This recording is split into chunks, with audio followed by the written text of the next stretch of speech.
Kejaksaan Tinggi Papua melalui tim penyidik tindak pidana khusus telah menyerahkan 5 tersangka kasus dugaan korupsi proyek pembangunan sarana dan prasarana Airport Mimika kepada Jaksa Penuntut Umum Kejaksaan Negeri Mimika. Langkah ini menandai peralihan status hukum dari tahap penyidikan ke penuntutan. Sejumlah tersangka tersebut terancam hukuman hingga 20 tahun penjara. Untuk informasi selengkapnya akan disampaikan wartawan kami yang telah terhubung dari Tribun Papua, Tania Sembiring. Rekan Tania, silakan laporan Anda. Baik, rekan Alinda di studio. Benar sekali, Tribuners, Kejaksaan Tinggi Papua melalui tim penyidik tindak pidana khusus telah menyerahkan 5 tersangka kasus dugaan korupsi proyek pembangunan sarana dan prasarana Airport Mimika kepada Jaksa Penuntut Umum Kejaksaan Negeri Mimika. Langkah ini menandai peralihan status hukum dari tahap penyidikan ke penuntutan. Asisten Tindak Pidana Khusus Kejati Papua, Nixon Mahuse, mengungkapkan 5 orang yang ditetapkan sebagai tersangka adalah DRHM selaku Kepala Dinas PUPR Mimika selaku pengguna anggaran, SY Kepala Bidang Cipta Karya selaku pejabat pembuat komitmen, PJK Direktur PT Karya Mandiri Permai sebagai penyedia jasa, RK Konsultan Pengawas dari PT Mulya Cipta Perkasa, AJ Tenaga Ahli non-kontraktual. Kelima tersangka ini langsung ditahan di Rumah Tahanan Negara Abepura sambil menunggu proses persidangan.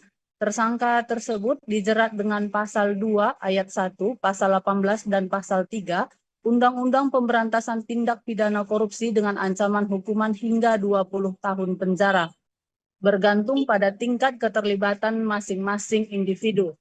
Sementara itu, Kasidik Valerius Sawaki menjelaskan bahwa pembangunan proyek tidak berjalan sesuai kontrak. Salah satu pelanggaran yang signifikan terjadi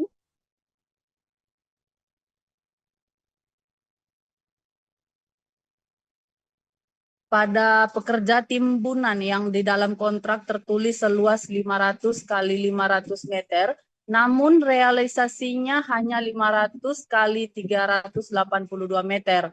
Modus lainnya akan kembali dibuka dalam persidangan tindak pidana korupsi mendatang. Disinggung akankah ada tersangka tambahan dalam kasus ini? Valeri Sawaki menjelaskan terkait potensi tersangka. Baru pihaknya telah mengantongi beberapa nama, meskipun belum bersedia menyebutkannya secara rinci. Saat ini, tim Kejati Papua tengah mendalami 2 kegiatan lain yang diduga terkait proyek penimbunan tahun 2020 senilai 18 miliar dan pembangunan gedung di area Airport senilai 14 miliar. Sekian rekan Alinda, laporan yang dapat saya sampaikan dari Kota Jayapura. Saya kembalikan ke studio.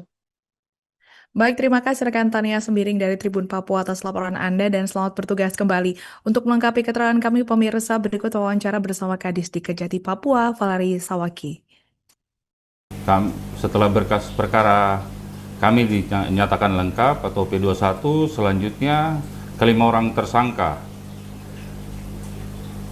korupsi pembangunan sarana dan prasarana aerosport di Kabupaten Mimika telah kami limpahkan ke Jaksa Penuntut Umum untuk selanjutnya nanti akan disidangkan di Pengadilan Tipikor Jayapura. Kelima orang tersangka masing-masing yaitu